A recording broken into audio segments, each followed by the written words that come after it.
Zix 427 had never seen a human drink coffee before. In fact, until 3 hours ago, no one in the known galaxy had observed this particular ritual up close.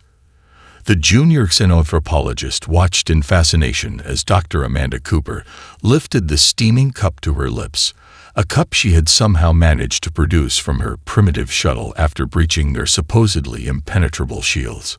"The thing about advanced technology," Dr. Cooper said, taking another sip from her Earth-made ceramic mug, "is that it often overlooks simple solutions." Her blue eyes twinkled with barely contained amusement as she sat in the ship's secure holding cell, looking more like she was hosting a coffee break than being detained by an alien species. Zix 427's facial tentacles rippled with confusion. "But our shields are based on quantum-locked energy fields. Your vehicle should not have been able to pierce them." "Quantum-locked, yes," Cooper nodded, setting down her cup. "But did you ever consider what happens when you introduce a rotating magnetic field at exactly 37 degrees to the quantum plane?" She smiled at the alien's blank expression. "I'm guessing not.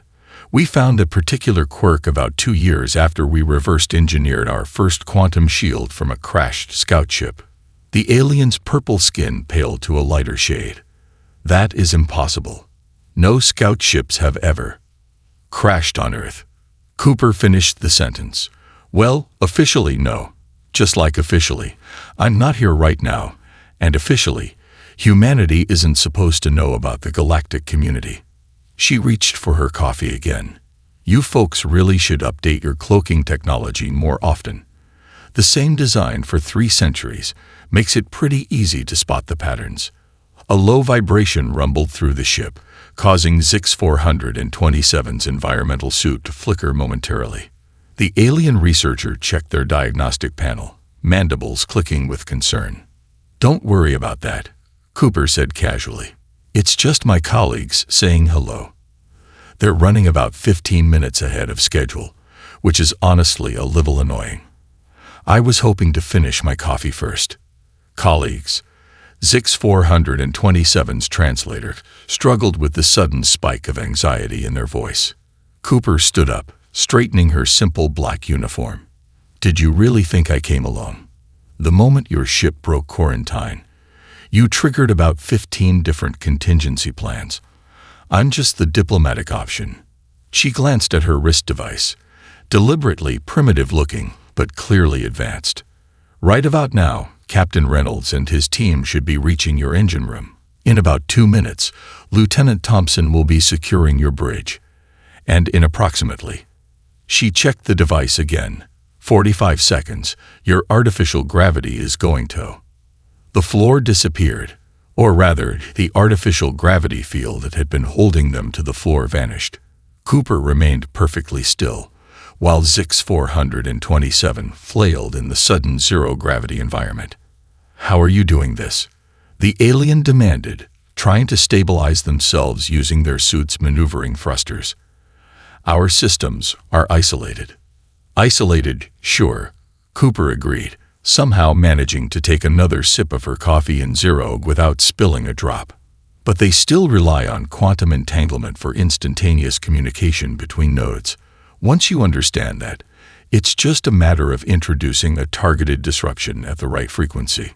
She paused thoughtfully. "Though I have to admit, using coffee as a gravity indicator wasn't my idea. That was all Dr. Hayes. He's got a flair for the dramatic." The ship's emergency lights flashed crimson, and a series of alarms began blaring in multiple frequencies. Cooper nodded appreciatively. "Right on time." She turned to the increasingly distressed alien researcher. "You know what the funny thing is? We've known about your civilization for centuries. The quarantine wasn't to keep us in. It was to give us time to prepare. And trust me," she smiled as heavy boots could be heard approaching down the corridor, "we've used that time well." The cell door slid open, revealing Captain Michael Reynolds in matte black tactical gear that somehow managed to deflect the emergency lighting. "Dr. Cooper," he said with a professional nod. "Everything going according to plan." "Perfectly," she replied, finally finishing her coffee. "Though next time, Let's try to stick to the schedule.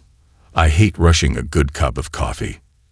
Zix 427 watched in stunned silence as more humans entered the cell, their movements precise and practiced in zero gravity.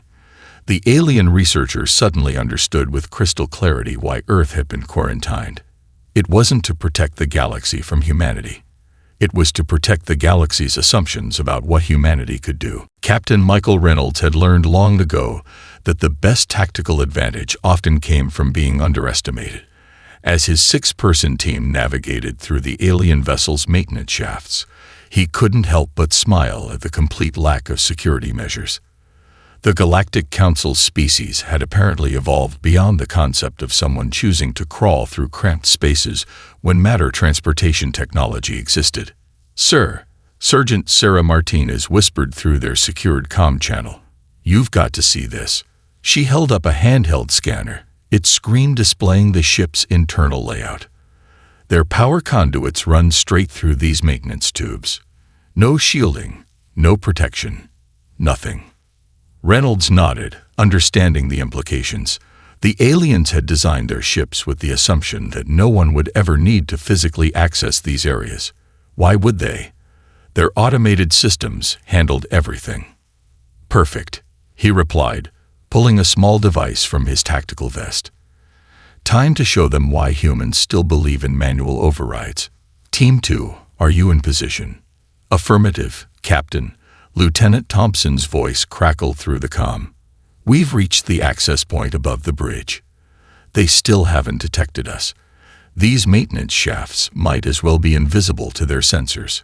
Reynolds placed the device, barely larger than a playing card, against the exposed power conduit. Dr. Cooper's distraction worked better than expected. They're so focused on their fallen shields and gravity failures that they haven't even considered checking their maintenance systems.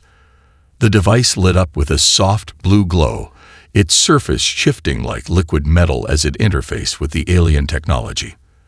Another innovation born from humanity's primitive approach. While the galaxy relied on pure energy interfaces, humans had discovered the advantages of hybrid systems that could adapt to any technological standard. "All teams, execute Phase 2 on my mark," Reynolds commanded, checking his tactical display.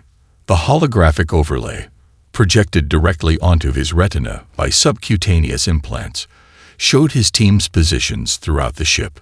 "Remember, non-lethal takedowns only. We're making a point, not starting a war."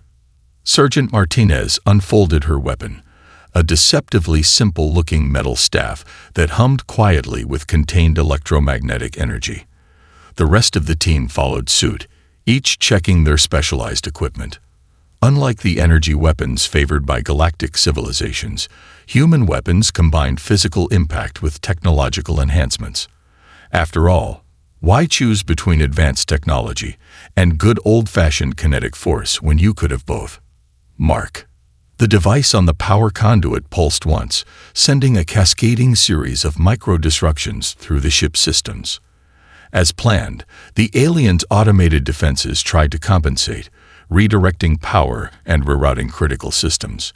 And just as their simulations had predicted, this created a 3-second window where their internal sensors would be completely blind. 3 seconds was all they needed. Reynolds' team burst from the maintenance shaft like ghosts materializing from solid walls. The alien crew, already disoriented by the ship's ongoing system failures, barely had time to register the humans' presence before finding themselves incapacitated by precisely calculated strikes from the electromagnetic staffs. "Bridge secured," Thompson's voice reported through the comm. "You should see their faces, Captain. They genuinely can't believe we got through their defenses using maintenance shafts." Reynolds stepped onto the bridge, where several stunned alien officers were being secured by Thompson's team. A particularly decorated alien, presumably the captain, was staring at them with all 4 eyes wide in disbelief. "How?" the alien captain demanded, their translator struggling to convey their mix of outrage and bewilderment. "Our systems are perfect. Our technology is beyond your comprehension." "That's exactly the problem," Reynolds replied, holstering his staff. You designed perfect systems for a perfect universe. But humans, he gestured to his team, each member standing ready with their hybrid weapons and retrofitted gear.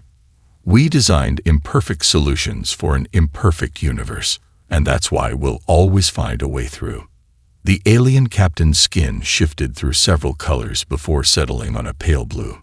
You used maintenance shafts. Like vermin. Like survivors, Reynolds corrected, allowing himself a small smile. While the galaxy was perfecting teleportation, we were perfecting the art of using whatever works. Sometimes that means crawling through tubes. Sometimes it means combining your quantum technology with our primitive mechanics. And sometimes, he nodded to Martinez, who was already accessing the ship's control systems through their hybrid interface. It means reminding the galaxy why Earth was given time to develop on its own. As his team secured the bridge and began interfacing their systems with the alien technology, Reynolds couldn't help but think about how the galaxy had misunderstood the quarantine. They thought they were containing humanity. Instead, they had given humanity time to perfect the art of being unpredictable. Lieutenant Jessica Thompson stood barefoot on the training mat she had requested be laid out in the alien vessel's main gathering hall. The assembled alien crew watched with a mixture of curiosity and trepidation as she moved through a series of fluid movements, each motion precise and deliberate. Her uniform jacket was folded neatly to the side, leaving her in a simple black tank top and tactical pants. "What you're watching," Dr. Amanda Cooper explained to the gathered aliens, "is a kata that was developed over 500 years ago. It's called NP, meaning flying swallow." She smiled as Thompson's movements quickened, becoming more dynamic. Every motion has been refined by generations of practitioners, each finding ways to turn the human body into both art and weapon. "This is primitive combat training," one of the alien scientists observed, their translator struggling to convey their dismissive tone. "We evolved beyond such things millennia ago." Thompson completed the kata with a lightning-fast series of strikes that made several aliens flinch despite being meters away. "That's where you're wrong," she said, maintaining her centered stance. "This isn't just combat training. It's meditation, philosophy, history, art, all wrapped into one discipline. Perhaps a demonstration." The alien scientist challenged, clearly skeptical. Thompson's eyes lit up. "I was hoping you'd ask." She gestured to 4 of the alien security officers who had been watching from the sidelines. "Would you mind assisting me? Your defensive shields can remain active." The aliens hesitated, their skin rippling with uncertainty before their pride won out. They activated their personal defense fields, cutting-edge technology that could stop energy weapons and high-velocity projectiles, and stepped onto the mat.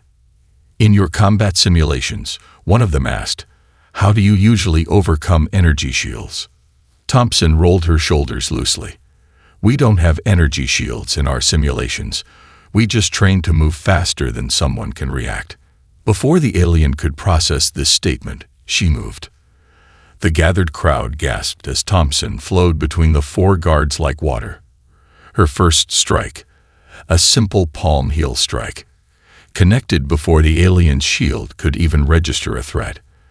The second guard found themselves flipped onto the mat using their own momentum. The third and fourth moved to grab her, only to tangle with each other as she seemed to vanish from between them. "Your shields," Thompson explained, helping one of the stunned guards up, "are designed to stop objects moving at dangerous velocities. But human martial arts aren't about velocity. They're about timing, balance, and using an opponent's energy against them." Dr. Cooper stepped forward. "Lieutenant Thompson is demonstrating something unique about human combat evolution. While other species developed better weapons and defenses, we developed better ways to move, to think, to turn weakness into strength." Thompson nodded, returning to the center of the mat. Every major human conflict drove innovation in these arts, but not just in technique, in philosophy too. She began another kata, this one slower and more focused. This movement represents bamboo bending in the wind. We learned that survival isn't about being the strongest. It's about knowing when to yield and when to strike. The alien scientist who had initially dismissed the demonstration moved closer, their color shifting to indicate deep thought. You are saying that human violence led to understanding.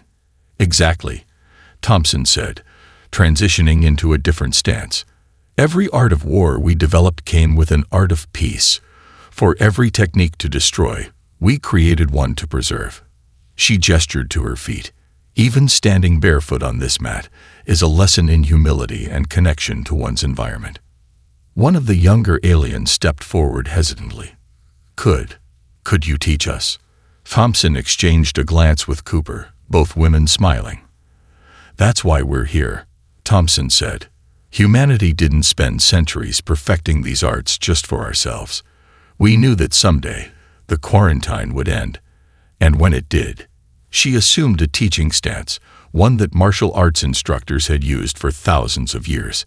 We wanted to be ready to share everything we'd learned. As Thompson began guiding the curious aliens through basic stances, Cooper watched with satisfaction. The galaxy had expected to find savages when they lifted Earth's quarantine. Instead, they were finding teachers, philosophers, and artists who had turned the very violence they feared into something beautiful.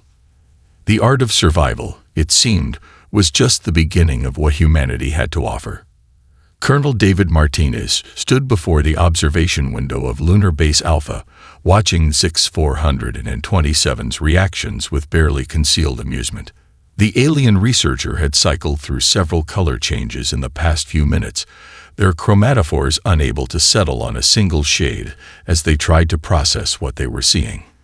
This is impossible, Zix-427 finally managed, their translator struggling to maintain coherence. We have been monitoring this crater for centuries. There is nothing here but dust and rock. Martinez chuckled, tapping the seemingly transparent window.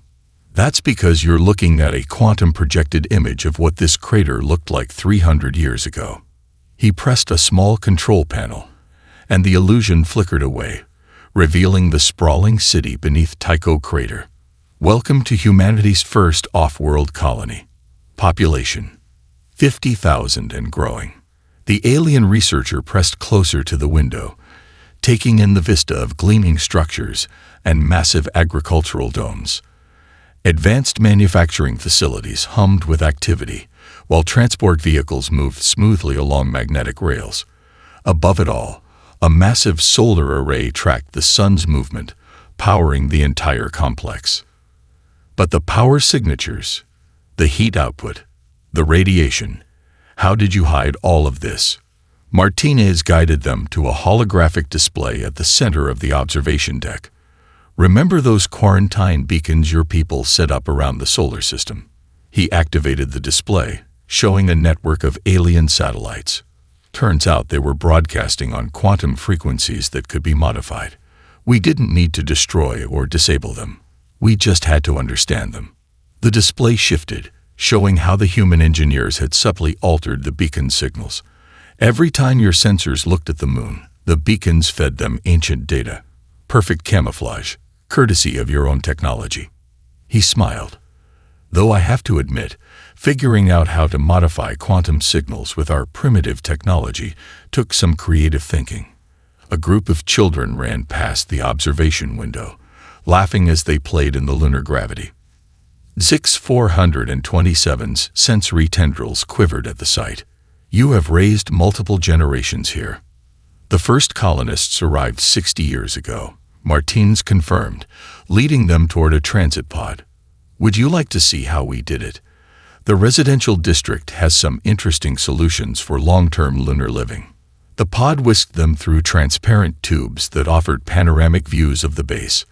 They passed laboratories where scientists worked on projects that should have been centuries beyond human capability, manufacturing plants producing technologies that seamlessly blended human innovation with reverse-engineered alien tech, and community spaces that could have been transplanted from any Earth city. Your people do not know about this place, Zix-427 asked, watching a group of teenagers practice low-gravity acrobatics in a recreational dome. Most of them don't, Martins admitted, though that's changing soon. This facility was built by a coalition of Earth's governments, preparing for the day when the quarantine would end. We needed a place to develop and test technologies without alerting either your people or the general public. They stopped at a massive hydroponics bay, where rows of plants stretched as far as the eye could see. "This is my favorite part," Martins said proudly. "We didn't just build a base. We built a self-sustaining civilization. Everything from air processing to waste recycling was developed right here. We even created new strains of plants that thrive in lunar gravity." ZX-427 touched the transparent barrier separating them from the hydroponics bay. All of this, hidden by our own quarantine beacons. The irony is remarkable. Martins finished. "That's humanity for you. Give us a barrier, and we'll find a way to turn it into an advantage. Your people thought the beacons were keeping us contained. Instead, they gave us the perfect cover to expand beyond our cradle." A small alert chimed on Martinez's wrist device. "Ah, perfect timing. Would you like to see something really interesting?" The next generation of lunar-built ships is about to begin its test flight. As they headed toward the testing facility, ZX-427 finally understood something profound about humans. Their greatest strength wasn't their ability to overcome obstacles. It was their talent for turning those very obstacles into stepping stones. The quarantine hadn't imprisoned humanity. It had given them the perfect laboratory to experiment, grow, and prepare for their debut on the galactic stage. Major Emily Sullivan felt the familiar rush of adrenaline as her retrofitted F-35 Phantom detached from its orbital hangar. The sleek aircraft, now equally at home in space as in atmosphere, hummed with a combination of human ingenuity and reverse-engineered alien tech. Her squadron of 12 pilots formed up around her, their ships looking deceptively primitive compared to the incoming Galactic Council vessels. "Remember, people," she broadcast to her squadron, "those peacekeepers are running ships designed by committee. Perfect efficiency, perfect predictability. Let's show them why humanity still believes in the human element." The council ships emerged from their faster-than-light bubbles in perfect formation, 16 crystalline vessels that seemed to be made of pure light. Their arrival was flawless, choreographed, and exactly where Sullivan's team had predicted they would appear. "Wasp Squadron, execute Maneuver Sierra 7, Sullivan commanded, watching her tactical display light up with projected trajectories. "Let's give them a proper Sol system welcome." Her pilots responded with practiced precision, their ships breaking formation in what would appear to be chaos to the alien vessels. But there was a method to their madness. Each fighter utilized the debris field around Earth, the thousands of defunct satellites and space junk that humanity had deliberately left in orbit, as cover. The lead council ship broadcast on all frequencies. "Human vessels, power down your primitive engines. You cannot hope to compete with our technology." Sullivan smiled inside her helmet. "Primitive is such a relative term," she muttered, before switching to broadcast mode. "This is Major Emily Sullivan of the Earth Defense Force. Welcome to our humble solar system. I see you brought 16 ships to chase down one small research vessel, feeling a bit overcautious." As she bantered, her squadron executed their real mission. Each fighter was releasing microscopic drones, another innovation born from studying alien tech through a human lens.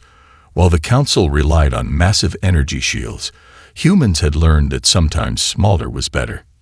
"Your species has violated quarantine protocols." The Council ship responded. "Surrender the research vessel and return to your designated space." "Here's the thing about designated spaces," Sullivan replied, watching her tactical display as the drones moved into position. "They only work if everyone agrees to stay in them. Wasp Squadron, light 'em up." The microscopic drones activated simultaneously, each one generating a tiny gravitational distortion. Individually, they were insignificant, but thousands of them working in concert. They created a gravitational web that played havoc with the Council ship's perfect formation. "What is this?" the alien commander demanded as their ships began drifting off course, their automated systems unable to compensate for the seemingly random gravitational fluctuations. Sullivan pushed her fighter into a complex series of maneuvers that would have been suicide in a pure vacuum. But her pilots had trained for this, learning to use the very chaos of Earth's orbital space as a weapon. They slipped between the disrupted Council ships like water through stones, their smaller size and human reflexes allowing them to adapt to the changing gravitational landscape in real time. Fun fact about humans, Sullivan broadcast as her squadron executed a perfect pincer movement, herding the Council ships into an even denser patch of gravitational distortions. We spent centuries watching science fiction shows about space combat. When we finally got to space ourselves, we had some pretty creative ideas about how it should work. Her tactical officer, Lieutenant Chen, called out from his station. "They're attempting to calculate an FTL exit vector, Major." "Let them try," Sullivan replied. "Those calculations won't do them much good when our drones are rewriting local spacetime every few microseconds." She opened a channel to the increasingly frustrated Council commander. "You know what the real difference is between your ships and ours. You built yours to operate in perfect conditions. We built ours to thrive in chaos." As if to demonstrate her point, Sullivan's fighter dove through a particularly dense cluster of gravitational distortions, using them to slingshot around the Council formation at speeds that had their sensors struggling to track. Her squadron followed suit, each pilot executing maneuvers that seemed to defy the laws of physics, but actually just exploited them in ways the aliens had never considered. "Your tactics are impossible," the Council commander protested. "Our combat simulations show that's your problem right there," Sullivan interrupted, her fighter dancing through space in ways that no simulation could have predicted. "You relied on simulations. We relied on human ingenuity. And that's why Earth was quarantined, not because we were dangerous, but because we needed time to perfect our own way of doing things." The dance continued, a ballet of human improvisation versus alien perfection, proving once and for all that sometimes the best technology isn't the most advanced. It's the most adaptable. Dr. William Hayes stood in the ship's converted conference room, surrounded by holographic displays of human art, literature, and cultural artifacts spanning millennia. The captured alien crew sat in a semicircle before him, their color-shifting skin betraying their mix of confusion and fascination as he walked them through humanity's cultural evolution. "This," he said, gesturing to an ancient Greek vase, "was created in the midst of constant warfare between city-states. Yet look at the detail, the beauty, the philosophical implications captured in simple clay and pigment." The hologram rotated, showing warriors and poets intertwined in an eternal dance. One of the alien scientists, their translator collar glowing softly, raised an appendage. "But how does conflict generate beauty? Our studies show that war suppresses cultural development." Hayes smiled, switching the display to show Leonardo da Vinci's notebooks. "That's because you're thinking of conflict as purely destructive. Humans learn to use it as a forge instead of just a fire." The pages flipped through the air, showing designs for both war machines and exquisite art. "Look at Da Vinci here. He designed weapons of war and created some of our most beautiful artwork, often on the same page." "Your species seems contradictory," another alien observed, their skin rippling with puzzlement. "Exactly," Hayes exclaimed, his enthusiasm evident. "That's what makes us unique. We don't just accept contradictions. We thrive on them." He brought up a new display, showing the evolution of human music. "During your people's golden age of peace, how many new art forms did you develop?" The aliens exchanged uncomfortable glances before one answered. "We perfected our existing forms." Perfected. Past tense. Static. Hayes nodded, then played a rapid sequence of human musical styles. "Now listen to this. Gregorian chants evolving into classical music, into jazz, into rock, into hundreds of modern forms. Each revolution, each conflict, each challenge forced us to find new ways to express ourselves. He switched to a display of modern quantum poetry, verses that changed their meaning based on the observer's perspective, a form that could only exist after humans began understanding quantum mechanics. We took the very science you thought we couldn't handle and turned it into art. A young alien researcher moved closer to examine the quantum poem. These patterns, they mirror advanced quantum equations, but they're beautiful. Because we never separated our science from our soul, Hayes explained, bringing up a split screen of ancient cave paintings alongside modern space art. From our earliest days, we used art to process our experiences, including our conflicts. Every war spawned new poetry. Every revolution birthed new music. Every challenge forced us to innovate not just technologically, but culturally. He gestured to Dr. Amanda Cooper, who had been quietly observing from the corner. She activated her personal holographic display, showing the first lunar landing alongside contemporary lunar ballet performances. While your people saw space as a scientific frontier, we saw it as both a challenge to overcome and a canvas for our dreams. The quarantine, Hayes continued, gave us time to develop both our technology and our culture at our own pace. If you had contacted us earlier, we might have simply copied your solutions. Instead, we had to find our own path. The alien scientist who had first questioned him was studying a holographic representation of a modern Earth city, where ancient architecture blended seamlessly with quantum-age buildings. Your cities should not work. The styles conflict, the eras clash, yet they create something greater than the sum of their parts, Hayes finished, just like humanity itself. He brought up a final display, a real-time feed of Earth's current cultural network, showing millions of simultaneous artistic expressions, scientific discussions, and philosophical debates. We didn't just survive our conflicts, we alchemized them into something precious. Dr. Cooper stepped forward. Your people thought isolation would limit us. Instead, it forced us to look inward, to find new ways to express our experiences, our fears, our hopes. Every barrier became a blank canvas. Every challenge became an inspiration. Hayes watched the alien skin colors shift through patterns he was beginning to recognize as deep contemplation. They were finally understanding that humanity's greatest weapon wasn't their technology or their tactics. It was their ability to transform conflict into creativity, to forge beauty from chaos. You quarantined us, he said softly, hoping we would learn peace. Instead, we learned something far more valuable. We learned how to make art from adversity. General Rachel Anderson stood in the heart of the Prometheus facility, deep beneath the Rocky Mountains, watching as the alien scientists examined the compact fusion reactor with a mix of disbelief and growing comprehension. The device, no larger than a shipping container, hummed quietly as it powered the entire facility with clean, nearly limitless energy. This shouldn't be possible, the lead alien researcher said, their sensory appendages waving in agitation. Cold fusion, without quantum AI assistance, is beyond any race's capabilities. Anderson ran her hand along the reactor's smooth housing, a gesture of pride she couldn't quite suppress. That's because everyone else tried to brute force the problem with computing power. We took a different approach.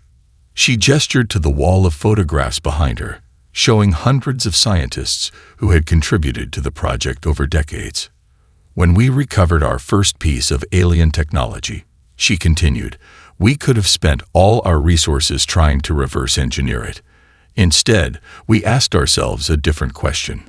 What would humanity have developed if we had taken our own path? She led them to a holographic display that showed the evolution of the project. We started with the principles we understood: nuclear physics, plasma containment, electromagnetic fields. But instead of trying to perfect each component separately like your quantum AIs would, we looked for ways they could complement each other's flaws. The display showed various failed prototypes, each one contributing some crucial piece of understanding to the final design. Every failure taught us something new. Where your AIs would have discarded an imperfect solution, our scientists saw opportunities. The containment field's instability. We turned it into a self-correcting resonance. The plasma leakage. We harnessed it to enhance the field strength. But the computational requirements, one of the aliens protested, are minimal. Anderson finished, pulling up the reactor's control interface, a surprisingly simple holographic display. Because we didn't try to calculate every quantum interaction. We created systems that naturally find their own equilibrium, just like nature does. She led them deeper into the facility, where larger versions of the reactor were being assembled. Project Prometheus wasn't just about achieving fusion. It was about proving that humanity could find its own solutions, even to problems the galaxy had declared impossible without AI. The alien scientists stopped at a window overlooking a massive testing chamber. Below, engineers were installing a reactor into what was unmistakably a Starship engine. "You're building your own FTL drives." Their translator rendered the question with a hint of alarm. "Not quite." Anderson smiled. "We're building something better. Your faster-than-light drives punch through space. Ours," she paused for effect, "dance with it." The principles we learned from fusion, working with natural forces rather than overwhelming them, turned out to have some interesting applications for space-time manipulation. She brought up another display, this one showing test flights of the new engine. The aliens watched in stunned silence as the prototype ship created what looked like a graceful ripple in space-time, sliding through it with minimal energy expenditure. "Your drive signatures are undetectable," one of them realized. "That's how your lunar base remained hidden." Among other things, Anderson nodded. "Turns out when you learn to work with the universe instead of trying to dominate it, it shares all sorts of interesting secrets." She turned to face them directly, her expression serious. "The quarantine didn't limit us, it liberated us. Without access to your technology, we had to innovate. Without AI to solve our problems, we had to understand them deeply. Without shortcuts, we had to take the long road to understanding." The lead researcher's color had shifted to a deep blue of revelation. "You did not just develop technology. You developed a new way of thinking about it." "Exactly," Anderson said softly. "And that's what really scares you about lifting the quarantine, isn't it? Not that we might have warships or weapons, but that we've learned to see possibilities where you see impossibilities. That we've turned our greatest limitation, our need to understand rather than just compute, into our greatest strength." As if to emphasize her point, the prototype ship below powered up its engine, creating a beautiful cascade of space-time distortions that looked more like an aurora than a propulsion system. The aliens watched, finally understanding that humanity hadn't just caught up to galactic civilization during their quarantine. They had charted an entirely new course. Ambassador James Walker's footsteps echoed through the grand chamber of the Galactic Council, the sound of his leather shoes against the crystalline floor creating a distinctly analog counterpoint to the humming quantum technology that surrounded him. He carried a simple leather briefcase, deliberately archaic, deliberately Earth-made, and wore a tailored black suit that stood out starkly among the luminescent robes of the assembled council members. X-427, now serving as Earth's scientific liaison, watched from the observation gallery as Walker approached the central podium. The xenoanthropologist's skin rippled with anticipation, knowing what was about to unfold.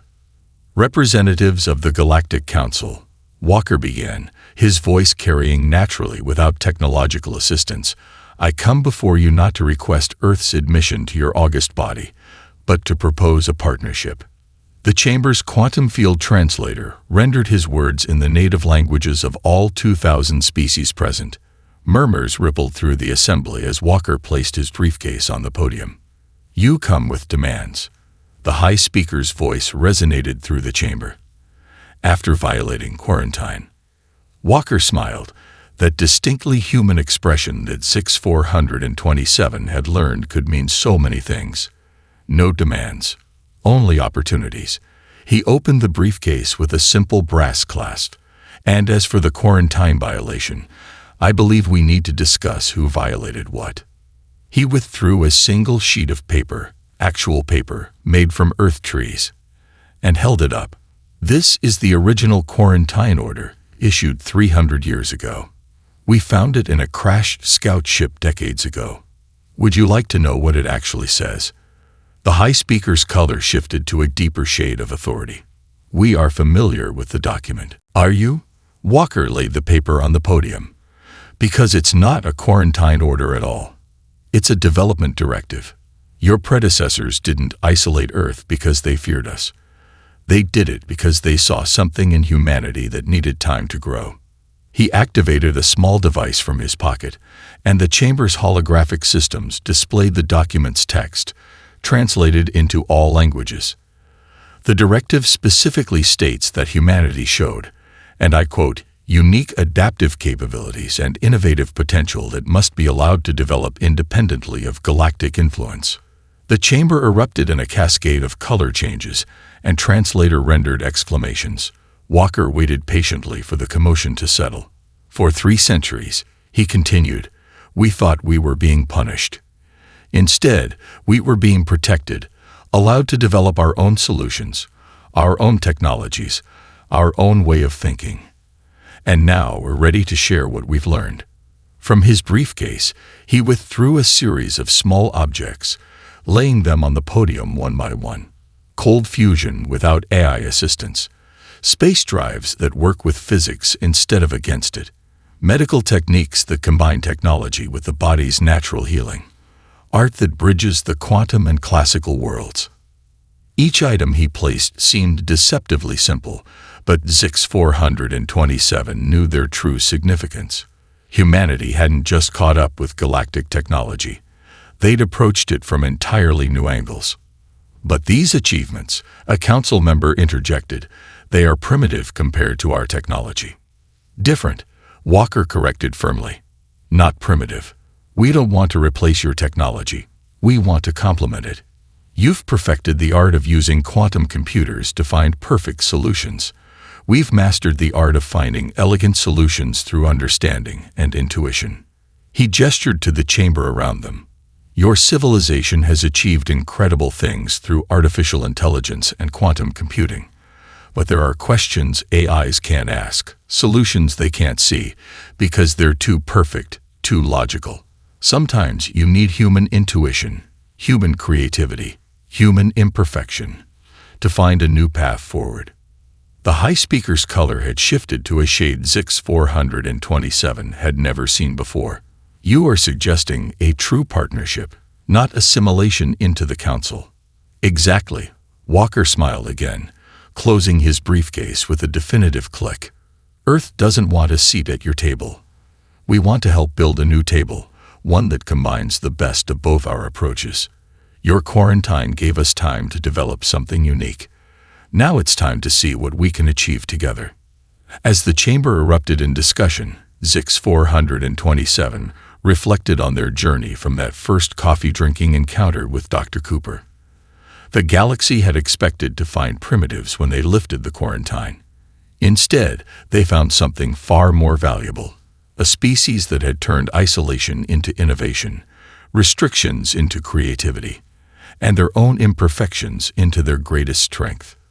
The quarantine was ending, but humanity's true gift to the galaxy was just beginning.